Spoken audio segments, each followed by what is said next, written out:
Hello student, आप सबका स्वागत है फिर से एक नए वीडियो में। तो ये हम लेके आ गए हैं राजस्थान बोर्ड का 11वीं क्लास का जो हिंदी का पेपर होने वाला है, हिंदी अनिवार्य का जो पेपर होने वाला है वो आपका यहाँ पर लेके आ गए हैं। एकदम रियल पेपर ये होने वाला है आपका, जो आपकी यहाँ पे अर्धवार्षिक परीक्षा होने वाली है उनके लिए पूरा का पूरा सेम टू सेम ये पेपर आने वाला है। तो आपको यही क्वेश्चन आपके पेपर में देखने को मिलने वाले हैं। तो यहाँ पर देख सकते हैं ये आपकी कक्षा 11वीं का अर्धवार्षिक परीक्षा का पेपर 2024-25 का है, जिसमें आपकी क्लास 11वीं क्लास का ये पेपर होने वाला है। और यहाँ पे हिंदी अनिवार्य का ये पेपर है। यहाँ पे आप इस पेपर का कोड भी देख सकते हो, कोड भी यहाँ पे पूरा का पूरा दे रखा है। तो यहाँ पे देख सकते हैं इसके कितने क्वेश्चन आने वाले वो भी क्वेश्चन देख सकते हैं आप यहाँ पे। तो यहाँ पर टोटल आपके 34 क्वेश्चन होने वाले हैं और आपको 3 घंटा 15 मिनट का समय मिलने वाला है और पूरा का पूरा आपका 70 मार्क्स का होने वाला है। मतलब कि इसमें पूरा 70 नंबर का होता है, 30 नंबर का आपको यहाँ पे प्रैक्टिकल देना होता है। और इसके बाद आपको यहाँ सबसे ऊपर अपना रोल नंबर डालना है, वो रोल नंबर आपको अंकों में डालना है और यहाँ पे आपको शब्दों में लिखना है। तो इस तरह से आपका पूरा का पूरा ये पेपर हो जाता है। तो यहाँ पर देख सकते हैं 11वीं क्लास का है, हिंदी अनिवार्य का है। इससे पहले आपका अंग्रेजी का पेपर हुआ था, वो हमने इस पर डाल दिया, उसको आप जरूर देखिएगा और अपना कमेंट करके जरूर बताइएगा कि आपको पेपर कैसा लगा, कितने उसमें से क्वेश्चन आपके आए हैं। तो हम इसमें बात करने वाले हैं आपके सेक्शन जो यहाँ पे खंड 1 होने वाला है। इस खंड 1 में क्या क्या प्रश्न आपके बनते हैं वो सारे के सारे प्रश्न की बात इस वीडियो में करने वाला हूँ। तो वीडियो को आपको लास्ट तक देखते रहना और चैनल पर पहली बार तो चैनल को आपको सब्सक्राइब कर लेना है। तो चलो चलते पहले प्रश्न में क्या पूछा गया वो हम इसमें बात करते हैं। तो यहाँ पे आप देख सकते हैं कि पहले प्रश्न में जो आपका खंड ए है उसमें पूछा गया है, उसमें एक यहाँ प्रश्न पहले प्रश्न में पूछा गया है कि निम्नलिखित आपठित गद्यांश को ध्यानपूर्वक पढ़कर नीचे दिए गए प्रश्नों के उत्तर देने। जो आपका यहाँ पे गद्यांश 4 नंबर का होने वाला है। इसमें ये जो नीचे गद्यांश दे रखा है, इस गद्यांश को पढ़ के नीचे दिए गए प्रश्नों के आपको यहाँ पे उत्तर देने। तो यहाँ पे ये गद्यांश आपका 4 नंबर का होने वाला है। यहाँ पे क्या क्या पूछा गया वो यहाँ पे आप देख सकते हैं। तो यहाँ पे पूछा गया है पहला प्रश्न कि हमारे यहाँ शिक्षा को क्या माना गया है। हमारे यहाँ शिक्षा को क्या माना गया, परामर्श, बुद्धि, ज्ञान के प्रसरण की विधि या मूल्य, क्या माना गया। तो इसमें आपको यहाँ पे पढ़ के पूरा का पूरा ये देना है। तो इसका ऑप्शन आपका सा आ जाएगा, ठीक है। इसके बाद दूसरा प्रश्न की बात करते हैं। दूसरे प्रश्न में क्या पूछा गया हम उसकी बात कर लेते हैं। यहाँ पे दूसरा प्रश्न आपसे पूछा गया है, इसमें पूछा गया कि समाज के लिए कौन सी विद्या अधिक उपयोगी होती है। तो उसके लिए आपका इसमें क्या ऑप्शन आने वाला वो देख सकते हैं। तो वो आ जाएगी आपकी सामाजिक विद्या। कौन सी, सामाजिक विद्या। इसके बाद आपका ऑप्शन होता है थर्ड, इसमें पूछा गया विधि का क्या अर्थ बतलाया गया। विधि का क्या, विधि का न्याय या फिर पढ़ाना या फिर सिखलाना, क्या बताया गया। तो इसमें आपका आ जाएगा ऑप्शन ए आ जाएगा, यहाँ पर देख सकते हैं आप। इसके बाद आपका प्रश्न नंबर 4 जिसमें पूछा गया कि क्या होता हूँ कार्य विधा से किससे जुड़ते हैं। तो इसमें व्यष्टि, समष्टि, भाषा, मूल्य, क्या आ जाएगा इसमें। तो यहाँ पे आपका आ जाएगा भाषा।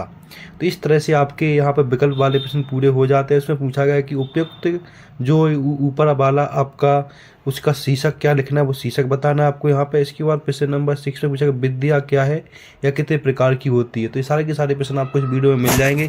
अगर इसका आपको पीडीएफ चाहिए तो पीडीएफ आपको टेलीग्राम चैनल पे मिल जाएगा, उसको आपको ज्वाइन कर लेना है। अब नेक्स्ट क्वेश्चन पे चलते हैं। नेक्स्ट क्वेश्चन में क्या पूछा गया हम उसकी बात कर लेते हैं। तो यहाँ पे नेक्स्ट क्वेश्चन से आप में पूछा गया है, जिसमें जो आपका नेक्स्ट क्वेश्चन होता है वो सेकंड वाला। इसमें पूछा गया कि निम्नलिखित गद्यांश को पढ़कर नीचे दिए गए प्रश्नों के उत्तर लिखने। मतलब जो यहाँ पे पूरा गद्यांश दे रखा है पोएम टाइप का, इस गद्यांश को पढ़ के नीचे दिए गए प्रश्नों के पूरे आपको यहाँ पे आंसर देना है। तो किस तरह से इसमें आंसर होने वाले, कितने प्रश्न पूछने वाले हैं। तो ये यहाँ पर टोटल आपका ये पूरा गद्यांश 4 नंबर का होने वाला है। तो यहाँ से भी आपके ये 4 नंबर पक्के हो जाएंगे। बस इसी गद्यांश को पढ़ के इसी गद्यांश में से उन प्रश्नों को आपको यहाँ पर छांटना है, तो वो सारे के सारे प्रश्न आपके यहाँ पे हो जाएंगे। तो चलो हम बात करते हैं कि पहला प्रश्न इसमें क्या पूछा गया उसकी बात कर लेते हैं। उसके बाद आगे के प्रश्न हम इसमें देखते हैं। तो यहाँ पे देख सकते हैं कि जो पहला प्रश्न इसमें पूछा गया वो देख लीजिए। यहाँ पे पूछा गया कि काव्यांश में कौन सा रस विद्यमान है। इसमें कौन सा रस विद्यमान है, भयानक, विभत्स, श्रृंगार, वीर, कौन सा रस इसमें है। तो इसमें आपका आ जाएगा वीर रस। क्या आ जाएगा इसमें, वीर रस। यहाँ पे दा पे क्लिक कर देना, आपको दा सही मान लेना है। इसके बाद दूसरा प्रश्न पूछा गया, दूसरे प्रश्न पूछा गया कि भय से भागे से कौन सा अलंकार है। इसमें कौन सा अलंकार है, अनुप्रयास, यमक या श्लेष या उपमा। तो इसमें आ जाएगा अनुप्रयास अलंकार, बी ऑप्शन आ जाएगा इसमें आपका। इसके बाद प्रश्न नंबर 3 पूछा गया है कि इसमें उपसर्ग कौन सा लगा हुआ प्रकृति में। तो इसमें क्या ऑप्शन आ जाएगा, इसमें ऑप्शन आ जाएगा प्रा। क्या आ जाएगा, प्रा ऑप्शन आ जाएगा आपका, सी ऑप्शन इसका आंसर आपका यहाँ पे हो जाएगा। इन चारों में से एक ऑप्शन होता ना, तो इसका ऑप्शन क्या हो जाएगा आपका यहाँ पे ऑप्शन सा आ जाएगा। इसके बाद 4th में साक्षी कौन है, जन्म, पुस्तकें, इतिहास या फिर यहाँ पे क्या क्या बोलता हूँ दा वाला। तो इसमें से आपको यहाँ ऑप्शन बताने हैं। जन, पुस्तकें, इतिहास, तो क्या आ जाएगा इसमें जन आ जाएगा, इसका ऑप्शन आ जाएगा। इसके बाद इसका शीर्षक क्या हो जाएगा ये बताना है। और नेक्स्ट क्वेश्चन पूछा गया है इसमें भारतीय औरों से श्रेष्ठ क्यों है, इसको एक लाइन में बताना। तो यहाँ से दूसरा प्रश्न पूरा तैयार हो जाता है। प्रश्न नंबर तीसरा जिसमें हमें एक गद्यांश दे रखा है जो 1+3 मतलब 4 नंबर का होता है। इस जो गद्यांश लिखा है इसकी व्याख्या करनी है विस्तार से, इसके हमें अर्थ साथ पूरा का पूरा अर्थ भी बताना है, इसकी व्याख्या करनी कि ये जो यहाँ पर पोएम दे रखी है हमें क्या कहना चाहती है, वो सारी की सारी व्याख्या आपको इसमें करनी है जो आपके यहाँ पर 4 नंबर की हो जाती है। या ऊपर वाले की व्याख्या करते, इसमें 2 व्याख्या दे रखी, 2 में से कोई एक की आपको यहाँ पे व्याख्या करनी होती है, तो 2 में से कोई एक की आप यहाँ पे व्याख्या कर सकते हैं। ऐसे ही नीचे भी दे रखा है प्रश्न नंबर 4 देख सकते हैं आप यहाँ पे। तो प्रश्न नंबर 4 में भी सेम टू सेम यही दे रखा है, 2 प्रश्न दे रखे, दोनों में से किसी एक की व्याख्या करनी है जो आपके यहाँ पर 4 नंबर के प्रश्न हो जाते हैं। इसमें जो यहाँ पर पूरा का पूरा व्याख्या, इस जो पूरा का पूरा पैराग्राफ देखा, इस पैराग्राफ को पढ़ के इसको अपनी भाषा में लिखना है। दोनों में से कोई आप यहाँ पे एक कर सकते हैं, ठीक है। इसके बाद आप आ जाते हैं खंड, आप खंड बा पे आ जाते हैं जिसके अंदर प्रश्न नंबर 5 निम्नलिखित प्रश्नों में से रिक्त स्थानों की पूर्ति करनी है यहाँ पे। तो यहाँ पे पूछा गया है कि क्या बोलता हूँ खाली स्थान द्वारा लिखित दूरदर्शन का एक धारावाहिक है। तो जो यहाँ पे क्या होता है रजनी द्वारा लिखित दूरभाषी एक धारावाहिक है, क्या है मनु भंडारी या शेखर जोशी। तो क्या आ जाएगा इसमें मनु भंडारी आपका आ जाएगा, ठीक है। इसके बाद दूसरा पूछा गया कि पालर पानी और पातल पानी के बीच का पानी कहलाता है, क्या कहलाता है पालर पानी और पातल बीच के पानी। तो उसको हम क्या कहते हैं, उसको हम कहते हैं रेजाड़ी पानी। तो यहाँ पे पहला आ जाएगा। इसके बाद तीसरा अप्पू दुर्गा के पालतू खालिस्तान का नाम भूलो है, किसका कुत्ते का या कबूतर का। तो कुत्ते का क्या नाम था भूलो। इसके बाद लॉर्ड कार्जन भारत में बनकर आए थे, क्या आए थे वायसराय या फिर क्या बोलता हूँ जनरल। तो वायसराय आ जाएगा। इसके घास या फसल काटने का औजार क्या होता है, तो ये इसमें ऑप्शन पहला आ जाएगा। स्वाति हिमाचल प्रदेश की ये क्या है खंड या क्या बोलता हूँ यहाँ पे डिस्ट्रिक्ट है। तो यहाँ पे क्या आ जाएगा खंड आ जाएगा आपका, ठीक है। तो यहाँ पे आपके रिक्त स्थान पूरे करा, यहाँ पे प्रश्न स्टार्ट हो जाते हैं जो आपको एक पंक्ति में उत्तर देने हैं, जो यहाँ पे एक नंबर के प्रश्न आपके हो जाते हैं। तो सारे के सारे प्रश्न भी यहाँ पे करने वाले हैं। पहला प्रश्न मासिक वेतन को पूर्ण मासी का चांद क्यों कहा गया है। दूसरा प्रश्न पूछा गया कि मियाँ को नानवाइयों का मसीहा क्यों कहा गया है, ठीक है। तो यहाँ पे ये आ जाएगा। तीसरे में पूछा गया कि बरादरी का यही सहारा है, किसने किससे कहा। प्रश्न नंबर तीसरा। प्रश्न नंबर 4 पूछा गया कि मानव शरीर का निर्माण किन 5 तंतुओं से बना हुआ है। मानव शरीर का निर्माण किन 5 तंतुओं से बना है। इसके प्रश्न नंबर 5 में पूछा गया कि चंपा ने ऐसा क्यों कहा कि कलकत्ता पर बजर गिरे। इसके प्रश्न नंबर 6 में गानपन का अर्थ क्या है, गानपन का अर्थ क्या है। इसके प्रश्न नंबर हम आ जाते हैं 7 में जिसमें पूछा गया है 2 नंबर का प्रश्न है मायके आई बहन के लिए कवि ने घर को परिताप का घर क्यों कहा। 8 नंबर प्रश्न में शिव शंभू की 2 गायों की कहानियों के माध्यम से लेखक क्या कहना चाहता है, 2 नंबर का प्रश्न है। प्रश्न नंबर 9 में पूछा गया है कि कबीर की दृष्टि से ईश्वर एक है, इसके क्या तो समर्थन में उन्होंने क्या तर्क दिए। प्रश्न नंबर 10 मीरा कृष्ण की उपासना किस रूप में करती है, वह रूप कैसा है। अब किसका खंड नंबर 7 में चलते हैं। इसमें निम्नलिखित प्रश्नों के उत्तर एक पंक्ति में देने जो एक नंबर के प्रश्न होने वाले, जहाँ पर 4 प्रश्न पूछे गए हैं। पहला प्रश्न इसमें पूछा गया है, आपको सारे के सारे प्रश्न पढ़ लेने, इन सारे के सारे प्रश्नों को आपको अच्छे से रीड करके इन सारे के सारे प्रश्नों के उत्तर आपको अच्छे से याद कर लेने हैं। तो यहाँ पे हम सबसे पहले बात करने वाले हैं। तो यहाँ पर सबसे जो पहला प्रश्न पूछा गया है इसमें लता मंगेशकर किसकी पुत्री थी। दूसरे में पूछा गया राजस्थान की क्या बताऊँ रजत भूने पाठ के लेखक कौन हैं। बेबी हालदार ने अपनी आत्मकथा मूलतः किस भाषा में लिखी। प्रश्न नंबर 4 है रेजा पानी किसे कहते हैं, ये बताइए। इसके बाद प्रश्न नंबर 12 में पूछा गया कि कुएं का मुंह छोटा क्यों रखा जाता है, लिखिए, 2 नंबर का प्रश्न है। प्रश्न नंबर 13 में पूछा गया कि लता की लोकप्रियता का मुख्य मर्म क्या है, ये भी 2 नंबर का प्रश्न है। प्रश्न नंबर 14 पूछा गया है काम करते हुए बीबी हालदार ने पढ़ना लिखना कैसे शुरू किया, ये भी 2 नंबर का है। इसके बाद खंड दा पे आ जाते हैं जिसके अंदर प्रश्न नंबर 16 में पूछा गया कि विद्यालय के विज्ञान क्लब द्वारा पर्यावरण संबंधी गोष्ठी का संयोजक किया गया, इस पर प्रतिवेदन तैयार कीजिए। एक इस पे आर्टिकल तैयार करना है आपको, 2 आपका यहाँ पे हो जाता है 2 नंबर का। प्रश्न नंबर 17 पूछा गया फीचर्स लेखन के ध्यानतत्व बातों को स्पष्ट करें, ये भी 2 नंबर का प्रश्न है। प्रश्न नंबर यहाँ से पूछा गया है आपसे 18 जिसमें जनसंचार की प्रमुख विशेषताओं को स्पष्ट कीजिए। प्रश्न नंबर 19 में निम्नलिखित वाक्यांश के लिए एक शब्द लिखना है। नीचे वाक्यांश दे रखे, उन वाक्यांशों के लिए आपको एक शब्द लिखना है। चलो बात करते कौन कौन से वाक्यांश है उनकी हम यहाँ पे बात कर लेते हैं। तो यहाँ पे देख सकते हैं प्रश्न नंबर 19 में वाक्यांश पूछा गया था। इसमें पूछा गया था कि यहाँ पे पर्वत की निचली भूमि को क्या कहते हैं वो बता देना है। प्रश्न नंबर 20 से पूछा गया कि अबकारी शब्द किसे कहते हैं, इसके भेद बताइए। प्रश्न 2 नंबर का हो जाता है आपका। प्रश्न नंबर 21 से पूछा गया संयुक्त वाक्य की परिभाषा देते उदाहरण भी बताइए, ये भी 2 नंबर का आपका प्रश्न हो जाता है। प्रश्न नंबर 22 से पूछा गया कि अपनी ग्राम पंचायत के सचिव की ओर से अपने जिला कलेक्ट्रेट को गांव में फैली मौसमी बीमारी यथा डेंगू मलेरिया के उपचार हेतु चिकित्सकों की टीम भेजने हेतु कार्यकाली पत्र लिखना। मतलब 22 वाले नंबर में आपको एक लेटर लिखना है अपने क्या बोलता हूँ जिला कलेक्टर को कि आपके गांव में डेंगू या कोई बीमारी फैली हुई है, उसके लिए डॉक्टर्स भेजे। तो उसके लिए आपको यहाँ पर लेटर लिखना है। ये पूरा का पूरा लेटर आपका यहाँ पर 6 नंबर का हो जाता है। तो यहाँ से भी आपके पूरे के पूरे पक्के 6 नंबर हो जाते हैं। इसके बाद प्रश्न नंबर 23 में पूछा गया निम्नलिखित विषयों में से किसी एक विषय पर निबंध लिखना है जिसके शब्द आपके 300 शब्दों में होना चाहिए, 300 से कम में नहीं होना चाहिए। तो ये आपका टोटल 7 नंबर का प्रश्न हो जाता है, जहाँ पे आपको एक निबंध लिखना है। टोटल 7 नंबर का प्रश्न हो जाएगा, जिसमें हमें 4 ऑप्शन दे रखे, चारों में से किसी एक पर निबंध लिखना। तो पहला आप बेटी बचाओ बेटी पढ़ाओ पर लिख सकते हैं, सोशल मीडिया का बढ़ावा पर लिख सकते हैं, जल पे या फिर हमारा दायित्व क्या इस पे भी लिख सकते हो, या फिर आप यहाँ पे क्या बोलते हो कोरोना वायरस 21वीं सदी की महामारी के ऊपर भी आप यहाँ पर निबंध लिखते हैं। इन चारों में से किसी पर भी आप निबंध लिखते हैं। इस तरह से आपका पूरा का पूरा पेपर यहाँ पे इस तरह से होता है। और इसका और भी अगर आपको डिटेल से पूरा का पूरा क्वेश्चन आंसर चाहिए तो उसका वीडियो आपको आ जाएगा। तो इसके लिए आपको चैनल को सब्सक्राइब कर लेना, वीडियो को ज़्यादा से ज़्यादा शेयर करना जिससे और भी स्टूडेंट इस वीडियो को देख सके। अगर इसका PDF चाहिए तो टेलीग्राम चैनल को आप ज्वाइन कर सकते हैं, जिसका लिंक आपको यहाँ पे इसके नीचे डिस्क्रिप्शन में मिल जाएगा। तो यहाँ से आप इसका PDF भी ले सकते हैं। और इसमें आगे की बात करें तो क्वेश्चन कौन कौन से देखें वो भी हम यहाँ पर देख लेते हैं। इस तरह से आपका पूरा का पूरा पेपर 11वीं क्लास का कंप्लीट हो जाता है हिंदी का। इसके बाद आपका 12वीं क्लास के स्टूडेंट्स वो भी इसको देख सकते हैं अच्छे से। तो इसमें जो भी 11वीं क्लास के स्टूडेंट्स वीडियो को ज़्यादा से ज़्यादा देखें और ज़्यादा से ज़्यादा शेयर करें, और चैनल पे पहली बार चैनल को सब्सक्राइब कर ले, जिससे आपके पास और भी नोटिफिकेशन आ सके आपके पेपर से संबंधित। तो ऐसे इंपॉर्टेंट अपडेट के लिए चैनल को लाइक कर सब्सक्राइब करें, वीडियो को ज़्यादा से ज़्यादा शेयर करें। धन्यवाद। हेलो स्टूडेंट, आप सबका स्वागत है फिर से एक नए वीडियो में। तो ये हम लेके आ गए हैं राजस्थान बोर्ड का 11वीं क्लास का जो हिंदी का पेपर होने वाला है, हिंदी अनिवार्य का जो पेपर होने वाला वो आपका यहाँ पर लेके आ गए हैं। एकदम रियल पेपर ये होने वाला है आपका, जो आपकी यहाँ पे अर्धवार्षिक परीक्षा होने वाली है उनके लिए पूरा का पूरा सेम टू सेम ये पेपर आने वाला है। तो आपको यही क्वेश्चन आपके पेपर में देखने को मिलने वाले हैं। तो यहाँ पर देख सकते हैं ये आपकी कक्षा 11वीं का अर्धवार्षिक परीक्षा का पेपर 2024-25 का है, जिसमें आपकी क्लास 11वीं क्लास का ये पेपर होने वाला है। और यहाँ पे हिंदी अनिवार्य का ये पेपर है।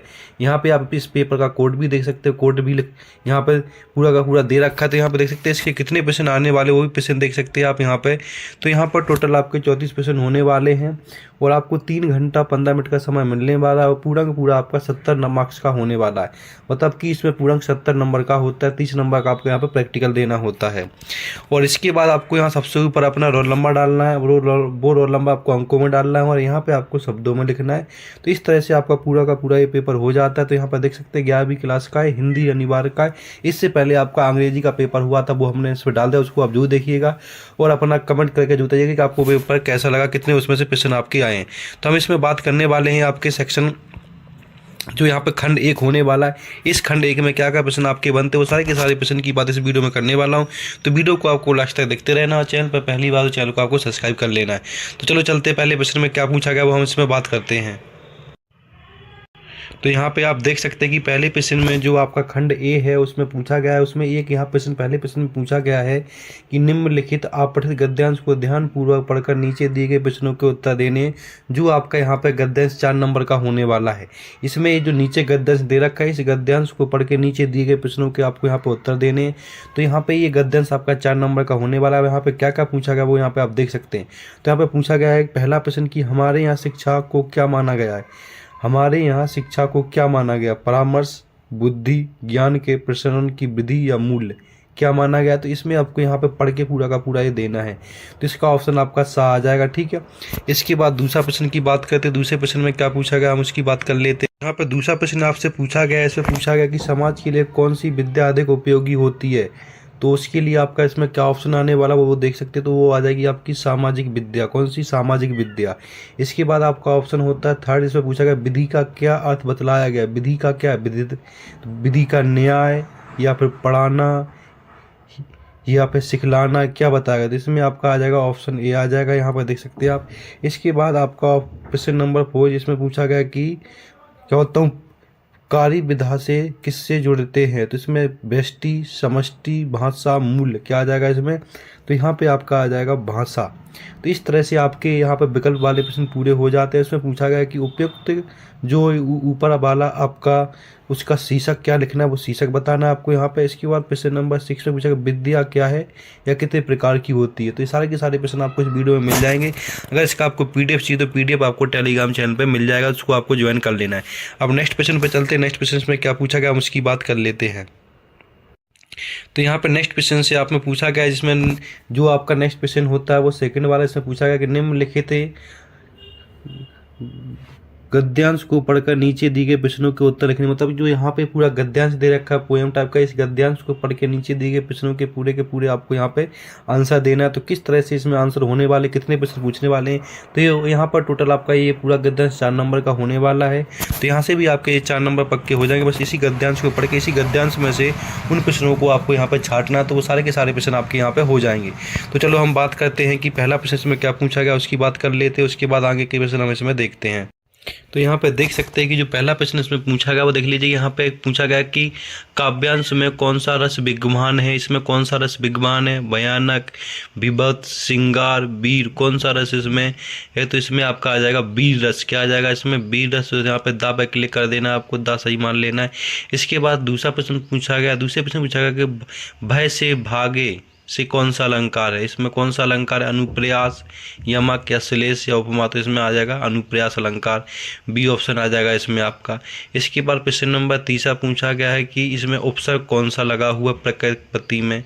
तो इसमें क्या ऑप्शन आ जाएगा? इसमें ऑप्शन आ जाएगा प्रा। क्या आ जाएगा? प्रा ऑप्शन आ जाएगा आपका, सी ऑप्शन इसका आंसर आपका यहाँ पे हो जाएगा। इन चारों में से एक ऑप्शन होता है ना, तो इसका ऑप्शन क्या हो जाएगा आपका यहाँ पे? ऑप्शन सा आ जाएगा।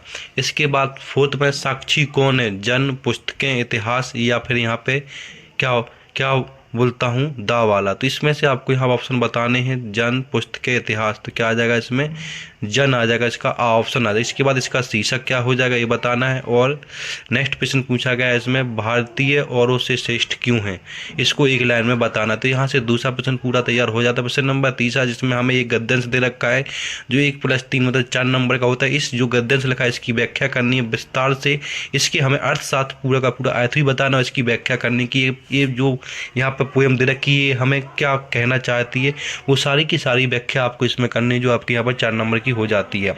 या ऊपर वाले की व्याख्या करते, इसमें 2 व्याख्याएं दे रखी, 2 में से कोई एक की आपको यहाँ पे व्याख्या करनी होती है। तो 2 में से कोई एक की आप यहाँ पे व्याख्या कर सकते हैं। ऐसे ही नीचे भी दे रखा है प्रश्न नंबर 4 देख सकते हैं आप यहाँ पे।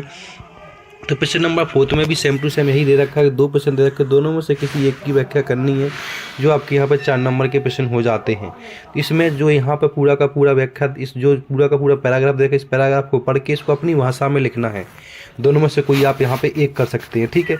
इसके बाद आप आ जाते हैं खंड बा पे आ जाते हैं, जिसके अंदर प्रश्न नंबर 5 निम्नलिखित प्रश्नों में से रिक्त स्थानों की पूर्ति करनी है यहाँ पे। तो यहाँ पे पूछा गया है कि क्या बोलता हूँ खाली स्थान द्वारा लिखित दूरदर्शन का एक धारावाहिक है। तो जो यहाँ पे क्या होता है रजनी द्वारा लिखित दूरभाषी एक धारावाहिक है, क्या है? मनु भंडारी या शेखर जोशी। तो क्या आ जाएगा इसमें? मनु भंडारी आपका आ जाएगा, ठीक है। इसके बाद दूसरा पूछा गया कि पालर पानी और पातल पानी के बीच का पानी कहलाता है, क्या कहलाता? पालर पानी और पातल बीच के पानी, तो उसको हम क्या कहते हैं? उसको हम कहते हैं रेजाड़ी पानी। तो यहाँ पे पहला आ जाएगा। इसके बाद तीसरा अप्पू दुर्गा के पालतू खालिस्तान का नाम भूलो है, किसका? कुत्ते का या कबूतर का? तो कुत्ते का क्या नाम था? भूलो। इसके बाद लॉर्ड कार्जन भारत में बनकर आए थे, क्या आए थे? वायसराय या फिर क्या बोलता हूँ जनरल। तो वायसराय आ जाएगा। इसके घास या फसल काटने का औजार क्या होता है? तो ये इसमें ऑप्शन पहला आ जाएगा। स्वाति हिमाचल प्रदेश की एक क्या है? खंड या क्या बोलता हूँ, यहाँ पे डिस्ट्रिक्ट है तो यहाँ पे क्या आ जाएगा, खंड आ जाएगा आपका। ठीक है, तो यहाँ पे आपके रिक्त स्थान पूरे करा। अब यहाँ पे प्रश्न स्टार्ट हो जाते हैं, जो आपको एक पंक्ति में उत्तर देने हैं, जो यहाँ पे एक एक नंबर के प्रश्न आपके हो जाते हैं। तो सारे के सारे प्रश्न भी यहाँ पे करने वाले हैं। पहला प्रश्न, मासिक वेतन को पूर्णमासी का चांद क्यों कहा गया है। दूसरा प्रश्न पूछा गया कि मियाँ को नानवाइयों का मसीहा क्यों कहा गया है। ठीक है, तो यहाँ पे ये आ जाएगा। तीसरे में पूछा गया कि बरादरी का यही सहारा है, किसने किससे कहा। प्रश्न नंबर तीसरा। प्रश्न नंबर 4 पूछा गया कि मानव शरीर का निर्माण किन 5 तंतुओं से बना हुआ है। मानव शरीर का निर्माण किन 5 तंतुओं से बना है। इसके प्रश्न नंबर 5 में पूछा गया कि चंपा ने ऐसा क्यों कहा कि कलकत्ता पर बजर गिरे। इसके प्रश्न नंबर 6 में गानपन का अर्थ क्या है। गानपन का अर्थ क्या है। इसके प्रश्न नंबर हम आ जाते हैं 7 में, जिसमें पूछा गया है 2 नंबर का प्रश्न है, मायके आई बहन के लिए कवि ने घर को परिताप का घर क्यों कहा। 8 नंबर प्रश्न में शिव शंभू की 2 गायों की कहानियों के माध्यम से लेखक क्या कहना चाहता है। 2 नंबर का प्रश्न है। प्रश्न नंबर 9 में पूछा गया है कि कबीर की दृष्टि से ईश्वर एक है, इसके केवल तो समर्थन में उन्होंने क्या तर्क दिए। प्रश्न नंबर 10, मीरा कृष्ण की उपासना किस रूप में करती है, वह रूप कैसा है। अब किसका खंड नंबर 7 में चलते, इसमें निम्नलिखित प्रश्नों के उत्तर एक पंक्ति में देने, जो एक एक नंबर के प्रश्न होने वाले, जहाँ पर 4 प्रश्न पूछे गए हैं। पहला प्रश्न इसमें पूछा गया है, आपको सारे के सारे प्रश्न पढ़ लेने, इन सारे के सारे प्रश्नों को आपको अच्छे से रीड करके इन सारे के सारे प्रश्नों के उत्तर आपको अच्छे से याद कर लेने हैं। तो यहाँ पे हम सबसे पहले बात करने वाले हैं। तो यहाँ पर सबसे जो पहला प्रश्न पूछा गया है, इसमें लता मंगेशकर किसकी पुत्री थी। दूसरे में पूछा गया राजस्थान की कविताओं रजत भूने पाठ के लेखक कौन हैं। बेबी हालदार ने अपनी आत्मकथा मूलतः किस भाषा में लिखी। प्रश्न नंबर 4 है, रेजा पानी किसे कहते हैं, ये बताइए। इसके बाद प्रश्न नंबर 12 में पूछा गया कि कुएं का मुंह छोटा क्यों रखा जाता है, लिखिए। 2 नंबर का प्रश्न है। प्रश्न नंबर 13 में पूछा गया कि लता की लोकप्रियता का मुख्य मर्म क्या है, ये भी 2 नंबर का प्रश्न है। प्रश्न नंबर 14 पूछा गया है, काम करते हुए बीबी हालदार ने पढ़ना लिखना कैसे शुरू किया, ये भी 2 नंबर का है। इसके बाद खंड दा पे आ जाते हैं, जिसके अंदर प्रश्न नंबर 16 में पूछा गया कि विद्यालय के विज्ञान क्लब द्वारा पर्यावरण संबंधी गोष्ठी का संयोजक किया गया, इस पर प्रतिवेदन तैयार कीजिए। एक इस पे आर्टिकल तैयार करना है आपको, 2 आपका यहाँ पे हो जाता है 2 नंबर का। प्रश्न नंबर 17 पूछा गया फीचर्स लेखन के ध्यानतत्व बातों को स्पष्ट करें, ये भी 2 नंबर का प्रश्न है। प्रश्न नंबर यहाँ से पूछा गया आपसे 18, जिसमें जनसंचार की प्रमुख विशेषताओं को स्पष्ट कीजिए। प्रश्न नंबर 19 में निम्नलिखित वाक्यांश के लिए एक शब्द लिखना है। नीचे वाक्यांश दे रखे, उन वाक्यांशों के लिए आपको एक शब्द लिखना है। चलो बात करते कौन कौन से वाक्यांश है, उनकी हम यहाँ पे बात कर लेते हैं। तो यहाँ पे देख सकते हैं प्रश्न नंबर 19 में वाक्यांश पूछा गया था। इसमें पूछा गया था कि यहाँ पे पर्वत की निचली भूमि को क्या कहते हैं, वो बता देना है। प्रश्न नंबर 20 से पूछा गया कि अबकारी शब्द किसे कहते हैं, इसके भेद बताइए। प्रश्न 2 नंबर का हो जाता है आपका। प्रश्न नंबर 21 से पूछा गया संयुक्त वाक्य की परिभाषा देते उदाहरण भी बताइए, ये भी 2 नंबर का आपका प्रश्न हो जाता है। प्रश्न नंबर 22 से पूछा गया कि अपनी ग्राम पंचायत के सचिव की ओर से अपने जिला कलेक्ट्रेट को गांव में फैली मौसमी बीमारी यथा डेंगू मलेरिया के उपचार हेतु चिकित्सकों की टीम भेजने हेतु कार्यकाली पत्र लिखना। मतलब 22 वाले नंबर में आपको एक लेटर लिखना है अपने क्या बताऊँ जिला कलेक्टर को कि आपके गांव में डेंगू या कोई बीमारी फैली हुई, उसके लिए डॉक्टर्स भेजे। तो उसके लिए आपको यहाँ पर लेटर लिखना है। ये पूरा का पूरा लेटर आपका यहाँ पर 6 नंबर का हो जाता है। तो यहाँ से भी आपके पूरे के पूरे पक्के 6 नंबर हो जाते हैं। इसके बाद प्रश्न नंबर 23 में पूछा गया निम्नलिखित विषयों में से किसी एक विषय पर निबंध लिखना है जिसके शब्द आपके 300 शब्दों में होना चाहिए, 300 से कम में नहीं होना चाहिए। तो ये आपका टोटल 7 नंबर का प्रश्न हो जाता है, जहाँ पे आपको एक निबंध लिखना है। टोटल 7 नंबर का प्रश्न हो जाएगा, जिसमें हमें 4 ऑप्शन दे रखे, चारों में से किसी एक पर निबंध लिखना। तो पहला आप बेटी बचाओ बेटी पढ़ाओ पर लिख सकते हैं, सोशल मीडिया का बढ़ावा पर लिख सकते हैं, जल पे, या फिर हमारा दायित्व क्या इस पे भी लिख सकते हो, या फिर आप यहाँ पे क्या बोलते हो, कोरोना वायरस, 21वीं सदी की महामारी के ऊपर भी आप यहाँ पर निबंध लिखते हैं। इन चारों में से किसी पर भी आप निबंध लिखते हैं। इस तरह से आपका पूरा का पूरा पेपर यहाँ पे इस तरह से होता है। और इसका और भी अगर आपको डिटेल से पूरा का पूरा क्वेश्चन आंसर चाहिए तो उसका वीडियो आपको आ जाएगा। तो इसके लिए आपको चैनल को सब्सक्राइब कर लेना, वीडियो को ज़्यादा से ज़्यादा शेयर करना, जिससे और भी स्टूडेंट इस वीडियो को देख सके। अगर इसका PDF चाहिए तो टेलीग्राम चैनल को आप ज्वाइन कर सकते हैं, जिसका लिंक आपको यहाँ पे इसके नीचे डिस्क्रिप्शन में मिल जाएगा। तो यहाँ से आप इसका PDF भी ले सकते हैं। और इसमें आगे की बात करें तो क्वेश्चन कौन कौन से देखें वो भी हम यहाँ पर देख लेते हैं। इस तरह से आपका पूरा का पूरा पेपर 11वीं क्लास का कंप्लीट हो जाता है हिंदी का। इसके बाद आपका 12वीं क्लास के स्टूडेंट्स वो भी इसको देख सकते हैं अच्छे से। तो इसमें जो भी 11वीं क्लास के स्टूडेंट्स वीडियो को ज़्यादा से ज़्यादा देखें और ज़्यादा से ज़्यादा शेयर करें, और चैनल पे पहली बार चैनल को सब्सक्राइब कर ले, जिससे आपके पास और भी नोटिफिकेशन आ सके आपके पेपर से संबंधित। तो ऐसे इंपॉर्टेंट अपडेट के लिए चैनल को लाइक और सब्सक्राइब करें, वीडियो को ज़्यादा से ज़्यादा शेयर करें। धन्यवाद।